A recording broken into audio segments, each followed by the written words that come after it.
doing well. I am going to be talking about the effects of high cortisol levels. Now, cortisol is a hormone that is produced by the adrenal glands.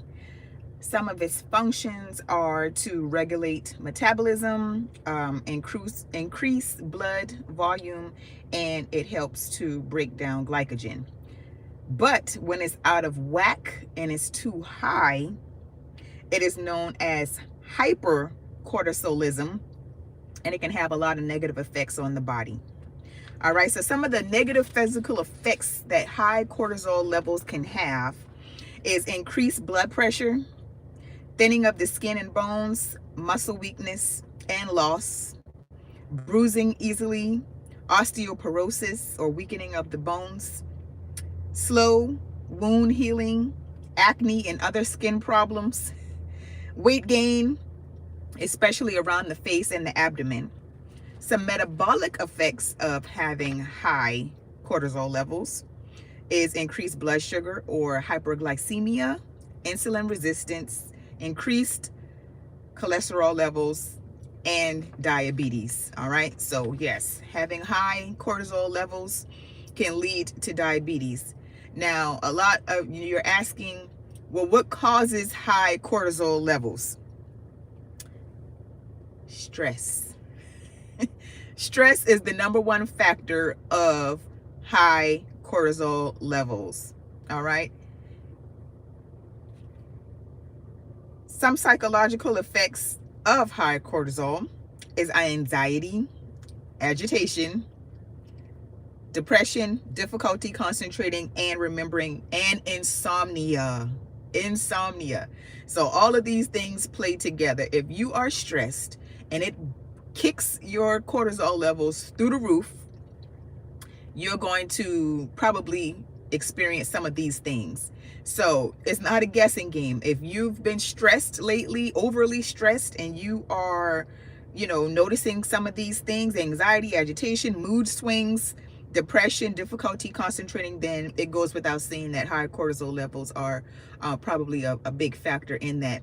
And if you suffer from high cortisol levels over a long period of time, then you'll start seeing some of the other physical effects that I said, the osteoporosis, the increased blood sugar, possibly leading into diabetes, and high glucose levels and things like that. So some other effects are irregular menstrual cycles. High cortisol levels can affect your menstrual cycle. It can also reduce your libido. So having too much cortisol can cause you to not have a sexual drive. Hi, the Clash Royal Master 69. How are you today? High cortisol levels can also increase your risk of heart disease, and it increases your chances of developing Cushing syndrome. Now, Cushing syndrome, you can see weight gain, high blood pressure, and other blood and mood disorders as well. But all of that goes without saying, because that's what high cortisol levels does. It's just that when it gets to an extremely high level, then you can develop this syndrome called Cushing's syndrome. So again, high cortisol levels can come from many different factors, including stress, other chronic diseases. Certain medications can also cause high cortisol levels, and other adrenal gland levels and other adrenal gland issues and disorders. Sorry.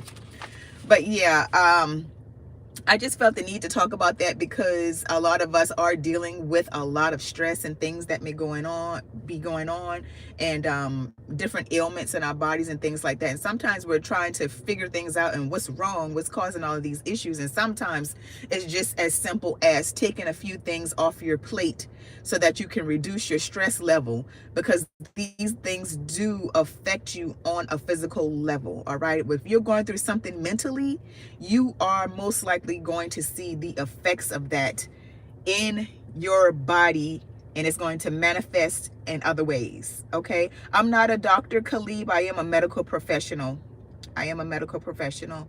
Hi, Brian. How are you? Caleb Johnson. Hey. Hey, guys. I hope you all are doing well. If you have any questions, comments, or concerns about this topic, let me know before I end the live.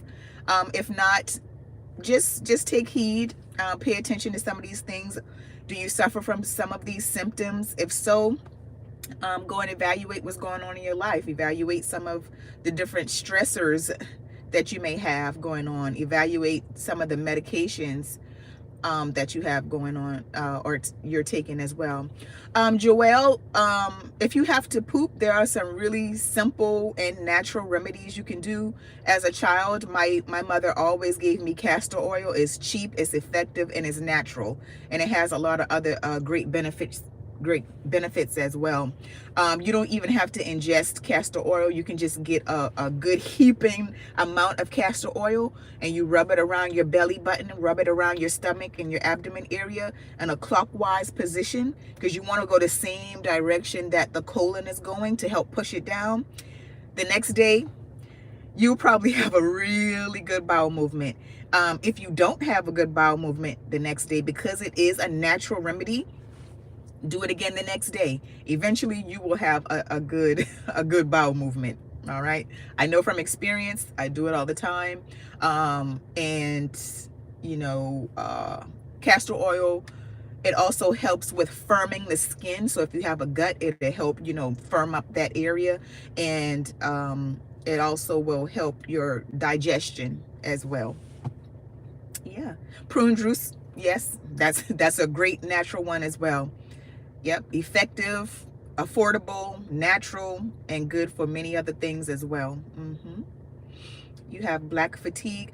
In what way? Because a lot of people misunderstand what black fatigue is. Are you saying that you are tired of black people, or you're a black person and you're tired of how other things are going?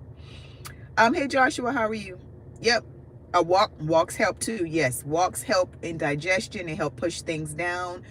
Yes, it's very good for digestion. I agree with you, Joshua B.